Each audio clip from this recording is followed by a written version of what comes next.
Love that music. That's so cool. I believe it's Doug Maxwell who wrote that. My Town, Yo Town. If you're looking for that music, go check it out. Doug, he's created some stuff for creatives, and ran across that song. Heard him on a podcast actually, and like that. So that's our music here. We've been playing the last few weeks. I'm glad you're with us today on Winning Begins at Home. I'm Randy.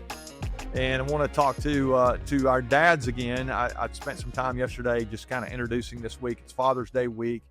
I gave a little precursor, I guess, saying that whether you're a dad or not, you may even be a woman who's listening. I believe the things that we'll talk about today, that all week really, will be applicable in some area of your life. And so today is going to feel a little bit risky with what I'm going to talk about as it relates to that statement.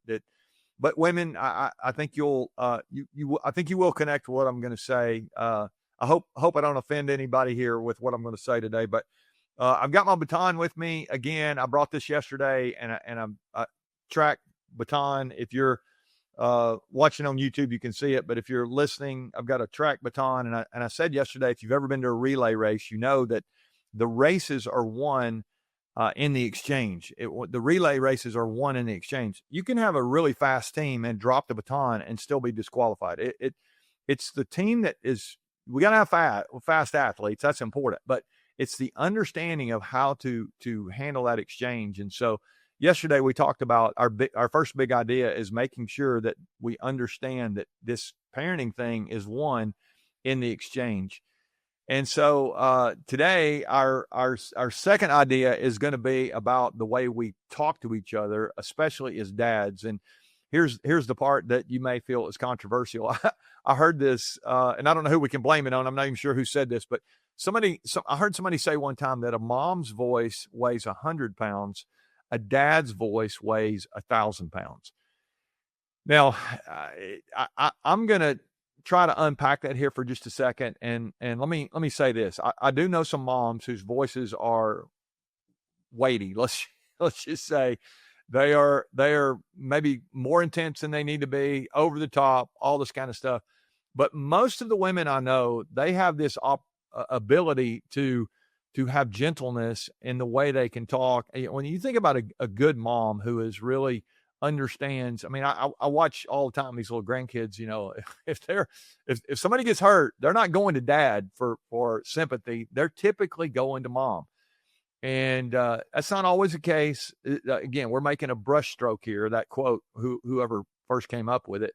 Maybe that's why it's anonymous. Somebody, they beat them up. They don't, we got them out of here. I don't know, but here's what I do know. I do know that a dad's words are weighty. I do know that. And so if you're a dad, you're listening. And by the way, if you're even a woman who's listening, you're a leader at work, man or a woman, the leader's voice is the loudest voice.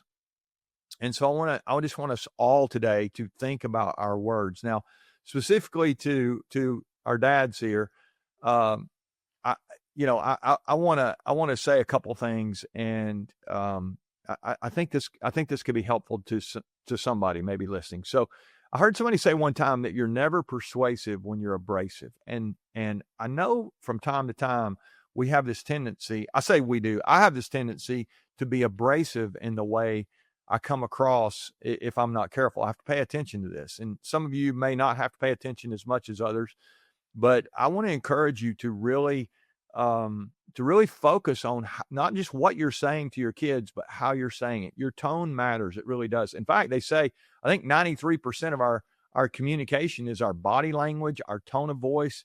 I mean, it's incredible how much impact it can have.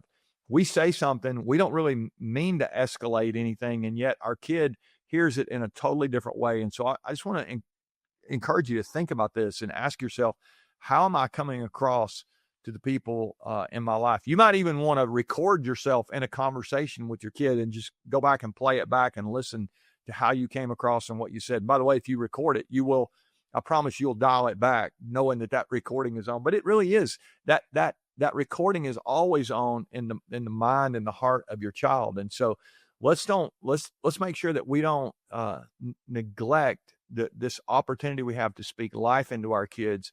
Our words are weighty. whether they're 1,000 pounds or 100 pounds, I'm telling you, a dad's voice is really weighty. And so, how are you doing with that? Are you speaking life into your kids? There's an old Bible verse that says that words kill or words will give life. They're either poison or they're fruit, and we get to choose. It's an old proverb, and I love that proverb. It's a great reminder that our words really do have. I don't care about the sticks and stones, break bones guy, whoever came up with that stuff. He didn't know what he was talking about. Words really can crush, and yet they can build up and bring life. And there's nothing more powerful than a dad speaking life into his son or daughter. And so I want to encourage you to think about that. My wife reminds me, I've said this before, but my wife has reminded me over and over again, saying something louder doesn't make you more right. And I think sometimes with our kids, we think that we can just say it louder and they're going to understand what we mean even more. And truthfully, they probably already understand what we mean, but we've not connected with them, and there's not the relationship that we need, and we don't really understand what they're going through and what they're experiencing and what emotionally is going on with them. And if we don't, it's going to be really hard for us to have impact on them and to really just have good, solid communication. So we want to make sure that we are paying attention to our words. They really are weighty. Dads, if you're out there, maybe we need to tone it down a little bit. Maybe we need to back off and be a little bit more gentle in the way we talk to each other. There's another old proverb that says a gentle answer turns away wrath. And what does that mean? It's gentleness. It's the old spoonful of honey makes the medicine go down. And all these little quotes are quotes for a reason. I think there's so much power in paying attention to our tone and making sure we are speaking life into our kids. Here's what I know. The world is telling your kids all kind of negative messages. It's beating them down. It's, they're being pushed around by their friends and supposed friends at school, being probably verbally bullied. And if you get on social media, it's very easy to be, there's just negative messages everywhere. And so I want to make sure as a dad that my words are affirming, they are positive, and my kids know how I feel about them. And so I hope you do too. I hope this week you will really give some thought to that. And maybe we need to have a shift in the way we talk to each other. Let's let that begin with us, dads. If you still don't have your copy of Winning Begins Home, I'm going to remind you all week here, get a copy if you're listening, you need a copy for the dads in your life, or maybe some men that you're trying to encourage. I hope you'll get a copy of Winning Begins at Home, a strategy to win beyond work. Hope you'll join us tomorrow. We're going to connect this next little thought together with what we talked about today. I've got a little bridge from today to tomorrow it's going to really, I think, determine a lot whether your kids decide to rebel or not. So there's my little teaser for tomorrow. I hope you'll join us for that. I think there's something that we can do to lessen the likelihood of that. All right. Love you guys. We'll see you tomorrow on more Winning Begins at Home.